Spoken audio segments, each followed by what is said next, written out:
International Silver Company presents The Silver Theater, starring Robert Montgomery in The Villain Still Pursues Her, directed by Conrad Nagel.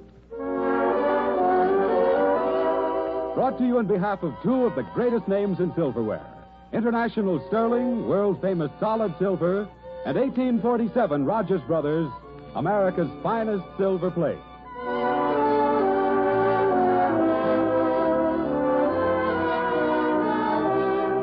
Good afternoon, ladies and gentlemen. This is Conrad Nagel greeting you from the stage of the Silver Theater in Hollywood and bringing you the 30th in our new series of dramatic productions. Next week, our stars will be Melvin Douglas and Constance Bennett.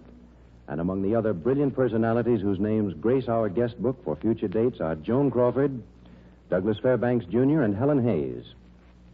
Last week, Robert Montgomery gave us a noteworthy dramatic performance as Gerald Conway in the psychological drama Expert Opinion. And today, Bob is with us again. This time with as much of a contrast to last week's show as anyone could possibly conceive. For we're going to bring you an old-style 10, 20, 30 melodrama complete with trimmings, heart-rending musical backgrounds, asides whispered over the footlights for the special benefit of the audience, hisses for the villain, and applause for noble sentiments. It's all in fun, ladies and gentlemen, and I sincerely hope that you'll enjoy it. And now, for tonight only, our Silver Theater is transformed to a playhouse of almost a century ago. Those eminent romantic thespians, Montgomery and Wood, direct from New York City by way of Hoboken, Kalamazoo, and Keokuk, are appearing in True Boardman's heart-stirring drama, The Villain Still Pursues Her. In the orchestra pit, Professor Felix Mills raises his baton. And now at last, the gaslights dim and the roller curtain is about to rise on Act One. The time, a day in early spring, late in the 1840s. The scene, a New England farmhouse. Arabella Beaumont, played by Helen Wood, is seated before the fire, crocheting an antimacassar. Her father, the hardy gentleman farmer, Benjamin Beaumont, is at a desk going over his accounts. Our hero, honest Jack Bloodgood, played by Robert Montgomery, is not yet on the stage. But we shall know when he makes his entrance by the reception he receives from the admiring audience. But now, on with the drama. Curtain.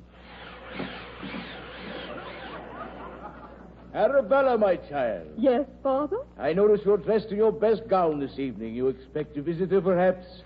I know full well that she expects Jack Bloodgood, but being modest, she'll deny it. Aye, Father? And who will be visiting this house unless perhaps to see you?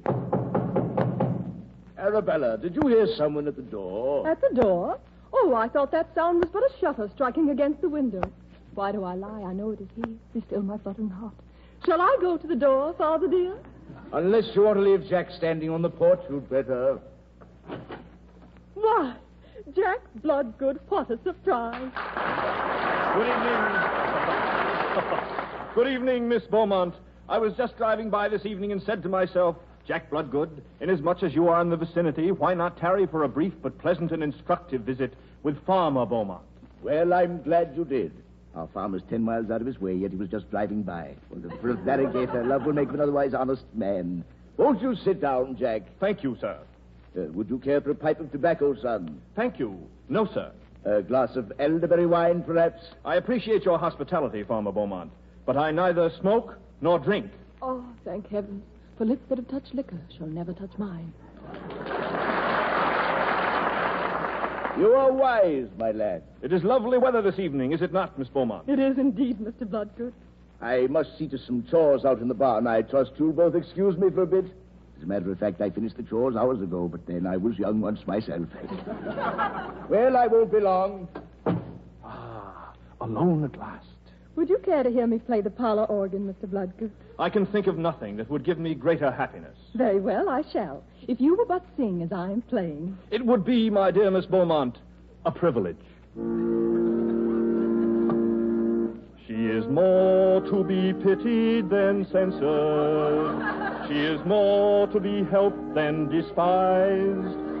She is only a lassie who ventured on life's stormy paths ill-advised. Do not scorn her with words harsh and bitter. Do not laugh at her shame and downfall. For a moment, just stop and consider that a man was the cause of it all. Never have I heard such playing, Miss Beaumont. And never have I heard such singing, Mr. Bloodgood.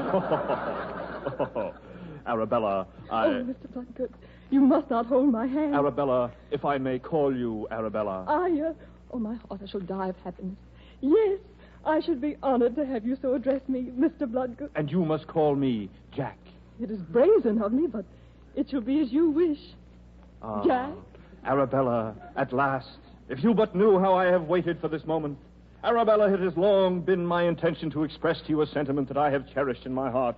For while I am but a poor but honest clerk in the banking establishment of Squire Doolittle, I swear to you from the first moment I laid eyes on you, singing like an angel in the choir of the First Methodist Episcopal Church at the northwest corner of Main Street and Walnut Avenue, I have loved you with all my heart.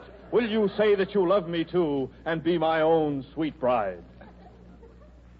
Oh, this is so sudden. Why must I always say that? I am waiting, my beloved. What is your answer? Oh, yes. Yes, Jack, I do love you. And if Father gives his permission, I shall be your bride. Arabella, then I may kiss you. What a time for asking questions. Yes, Jack, my own husband to be. Oh, Squire Doolittle. Oh. So, I find my chief clerk, the penniless lad I protected and gave a trusted position in the bank, even after its ownership passed from his father's hands into mine, embracing the young woman who is to be my wife. Your wife? Indeed, sir. Miss Beaumont has but this moment promised to be my wife. So, and what does her father say? But here he is. We'll ask him.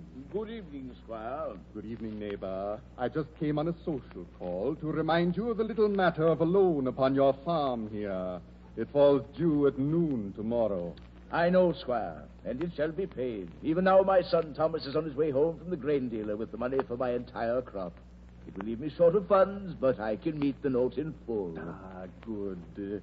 I mean not to press you, neighbor Beaumont, but the bank is badly in need of funds. He's right there, and I know why. Of course, there is one circumstance under which I might extend or even forget the loan. What do you mean, Squire Doolittle? Only this, that in lieu of payment, I might accept your daughter's hand in marriage. Oh, surely you're joking, Squire. I am not a joking man, my dear. Well, I shall be going. So, you say your son Thomas is on his way home with that money. How interesting. Good night, Miss Arabella. I kiss your hand. Oh, he must not know how I writhe beneath his very touch. Good night, Squire. Good night to you all, and pleasant dreams. Oh, Father, your blessing, tell us that we have it fully. I do not know, my daughter. We cannot anger the squire, at least not until the debt is paid. Oh, why does Thomas not return? I've wondered that, too. Jack Bloodgood, your hand and brain are needed here. Mr. Beaumont, with your permission, I shall say farewell. There is business which requires my presence. Business, Jack? At such an hour? No hour too late for a noble deed, beloved. I learned that at my mother's knee. Good night, Arabella, my one true love. Oh, I fear to let him go. Something tells me he may ne'er return to me. Must you go, beloved? I must. It is my duty calls. Then go, and with my blessing. Farewell. Farewell. Farewell.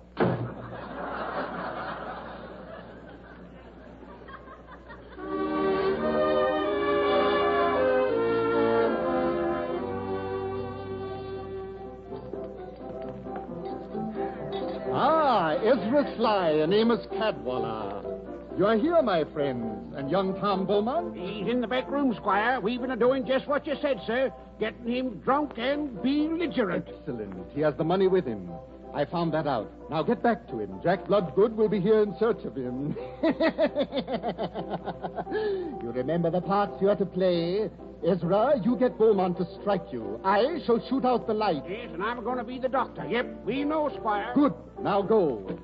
This will take care of young Bloodgood, win Arabella, and get the Beaumont farm for me, all in one fell stroke. Good evening, Squire Doolittle. We meet again. Jack Bloodgood, a surprise to see you here. I come in search of young Tom Beaumont. Do you know it? This way.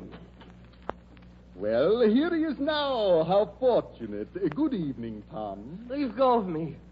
Squire, you make these men leave go of me. Why, of course, son. Who are you, gentlemen, and why are you annoying this lad? He's a crook, that's why. A crook? Who says I'm a crook? I don't like the looks of this. I must get Tom out, and quickly.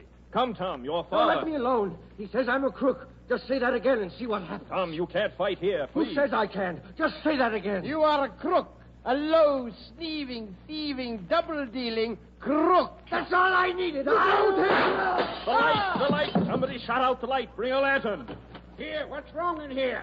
Ezra. The boy here struck him, and he hit his head against the bar rail as he fell. Tom, what have you done? This fellow's unconscious. Is there a doctor in the house? Yep, I'm a doctor. What's wrong with this man? Hey, let's see. Bad, very bad. He has a compound fracture of the dorocolosis, and his mangularomyces... Never mind all that. Will he live? Ain't got a chance. It's murder! Tom, now do you see what your fondness for the demon rum has brought you? Ah, what a bitter blow for my beloved when she learns her only brother is a murderer. She must not learn. The sheriff must be sent for. No, wait, Squire, wait. You gentlemen are mistaken. It was not Tom Beaumont who struck this stranger. You could not see because the light was out. It was I, Jack Bloodgood, who struck the fatal blow. Jack, that's a lie. Ah, be silent. Think of your sister. I alone am to blame. Ah, he falls into my trap. Beautiful. Ah, but I cannot let you suffer arrest, Jack Bloodgood, the son of my old friend. You must escape. My horse is outside, and here is some money. Over $200. Ride quickly and leave the state, and then you will be safe. But Tom here, his father's money. I'll see to Thomas and to the money. I'll take your word, Squire, and thank you. Don't thank me. It is a pleasure. And now, begone. Tom, carry this message to Arabella. That I am hers alone through all eternity, and that I go now not because I love her the less, but because I love honor more. Goodbye.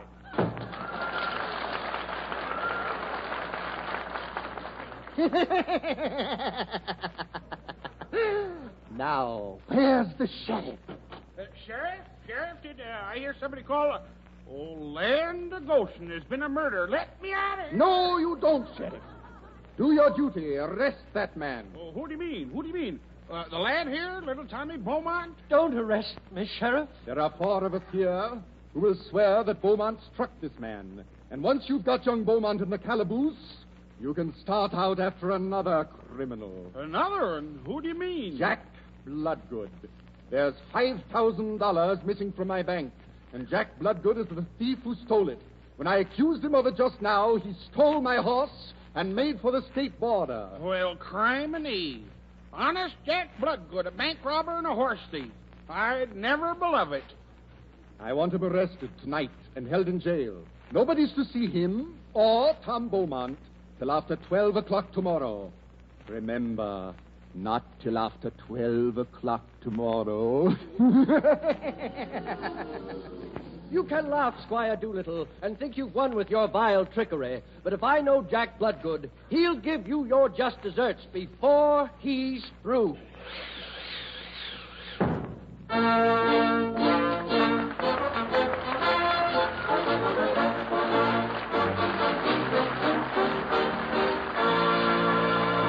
Well, this is Conrad Nagel, ladies and gentlemen, ringing down the curtain on Act One of The Villain Still Pursues Her.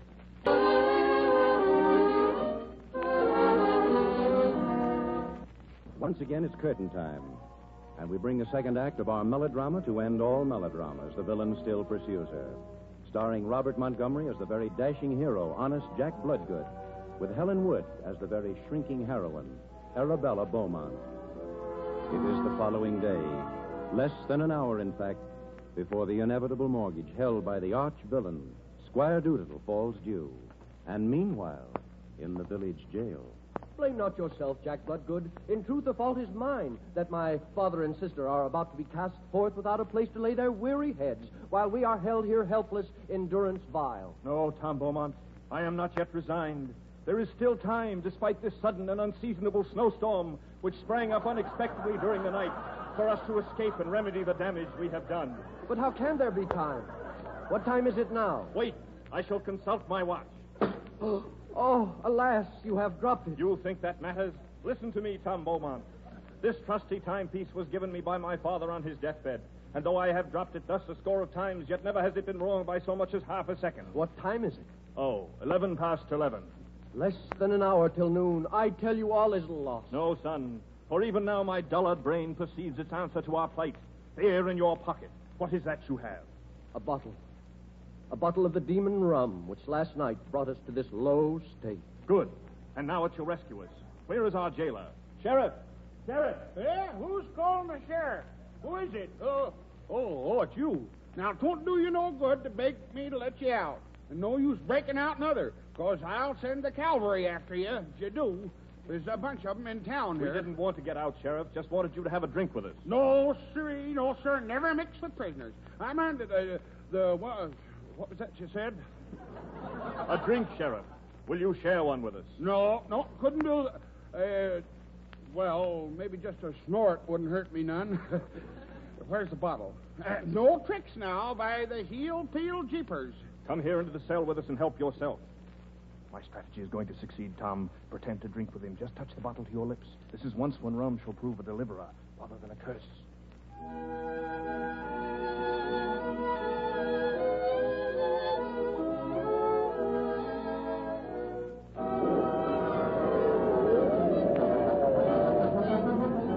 Oh, Father, do not despair. There's yet time. And I know that nothing under heaven will prevent Jack Bloodgood from coming to our aid. You hope and pray, Arabella. There is none will come save Doolittle. Father, you are ill. Oh, it is nothing.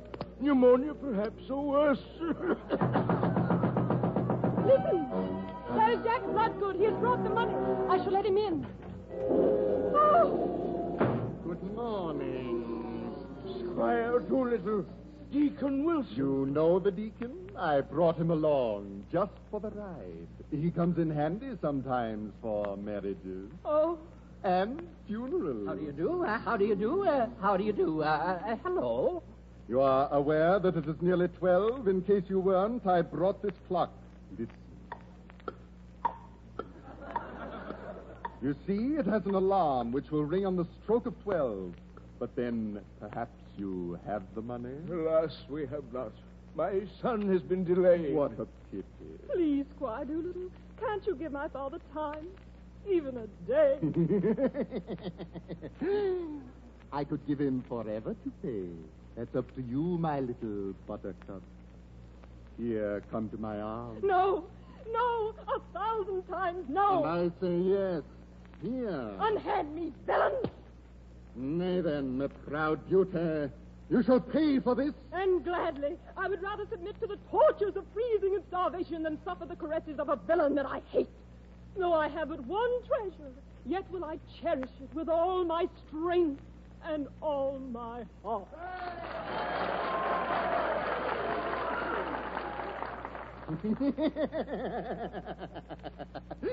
So be it. Look then at the clock. 6 minutes to the fatal hour.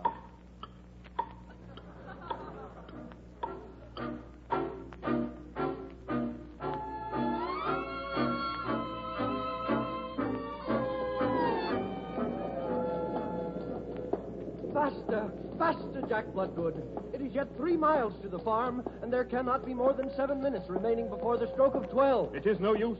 Already the burden of us both has proved too much for this poor beast, and he is lame. It would be cruelty to ride him further. Whoa, Marcus Aurelius.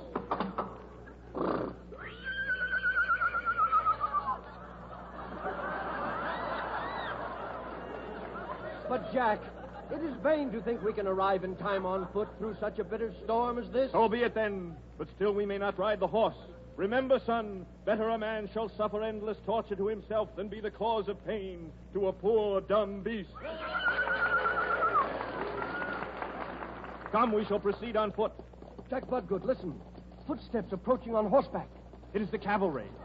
The sheriff came to and fulfilled his threat. Quick, we must hide from them. No, we shall not hide. They who came as our pursuers shall be made into our allies.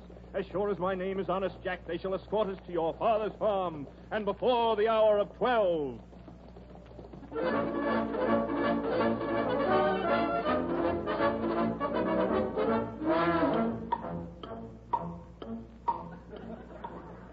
You see, less than a minute until the farm is mine. Oh, please, Squire, have pity on us for sweet charity's sake. 10 seconds. Quick, my proud beauty. Change your mind while yet there is time. I can't marry you, Squire Doolittle. My heart belongs to Jack Bloodgood. But you could learn to love me. 2 seconds. 1 second. Now. The farm is mine. Out of the house you go. But it is storming, and there is snow and rain. To say nothing of hail and sleet. And my father is ill. He has a cold. My father is ill. He has a cold. Oh. Perhaps pneumonia? Yes, I am ill. You heard me. I said get out. Storm or no storm. Father, what can we do? We must go, my child. It does not matter. We shall cast out of our hearts all the happiness we have known here. How I brought your dear mother to this house as a bride. How you and Tom were born beneath this roof and grew to the full beauty of womanhood and manhood. How through the long years since your dear mother left us... Oh, stop! I can't do it, Father. I can't let my own happiness be the cause of tearing you from the home you love. I will marry you, Squire Doolittle. Deacon, do your duty, the marriage ceremony, and quickly. Oh, yes. Kiss the bride. Join hands. Your hand, Arabella, my dear, that I may make it mine forevermore. Continue, Deacon. Dearly beloved, we are gathered together. Yeah, forget the preliminaries. Get to the point. Do you, what's your first name, Squire? Ebenezer. Gesundheit. Oh, Ebenezer. Oh, do you, Ebenezer, take this woman, Arabella, to be your wedded wife, to love, and et cetera? I do. And do you, Arabella, take this here Ebenezer to be your lawful wedded, et cetera? Answer all. I do. Then, by the power vested in me as an officer of this state, I hereby pronounce... Stop! Listen. The cavalry, and Jack will be with them. Stop! You shall not escape me now. You can finish the ceremony. Let me By the power vested in me, I hereby pronounce you... Unhand that woman! Jack Bloodgood! So you would foil me now, would you? Put down that gun, Squire. You won't. Take that. Silence here! Silence! Who is the owner of this house? I am, Captain. I am the owner. Help me up. I, Ebenezer Doolittle, am its owner. Captain, by right of law, as this legal document will attest. On the stroke of 12, by yonder clock... But it's not yet 12. My watch. Jack, alas, this time it is broken. Yes, but not till it has done me one last service. Look at the time upon its face. A good 10 seconds short of 12.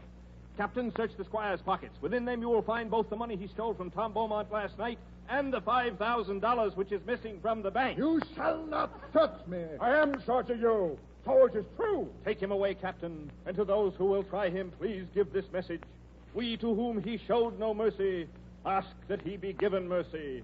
Perhaps even now he has learned the error of his ways. Oh, that is so like you, Jack Bloodgood. All right, Beetleface, come on. I go. But think not this is the end of this, Jack Bloodgood.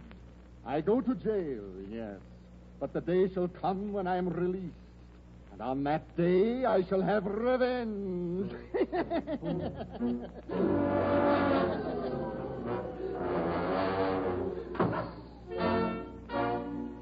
Jack. Oh, Jack, my hero. Arabella, my own true love. Tom, my son. Father, my father. I beg with all my heart your pardon, and I swear that never, no, never again, shall I take a drink of rum. He didn't say anything about whiskey. Deacon, I'm still here. Somebody want me? As long as you're here, don't you think you should do your duty? Oh, sure, of course. Join hands, please. Dearly beloved, etc. Arabella, this is our reward for an unselfish life. And down through 1,000 tomorrows we shall walk, hand in hand, partners forever, in that noblest adventure of all, the adventure that men call life.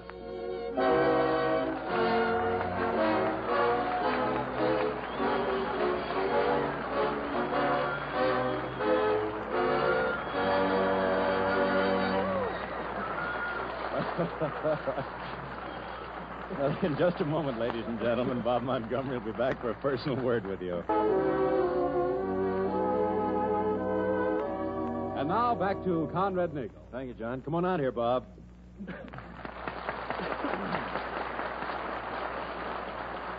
Well, first of all, Bob, thanks for a lot of love. Oh, don't mention it, Conrad. I don't think anyone could have gotten a bigger kick out of it than we did. And right now I want to thank Helen Wood for being a gracious leading lady, Henry Brandon for being a sinister villain, and the rest of the cast for their swell performances. That's all, and good night. Good night, Robert Montgomery. We hope you'll be with us again soon. Ladies and gentlemen, Robert Montgomery is at present co-starring with Rosalind Russell in the MGM picture Fast and Loose. Helen Wood may soon be seen in RKO's Almost a Gentleman, in which he's co-starred with James Ellison.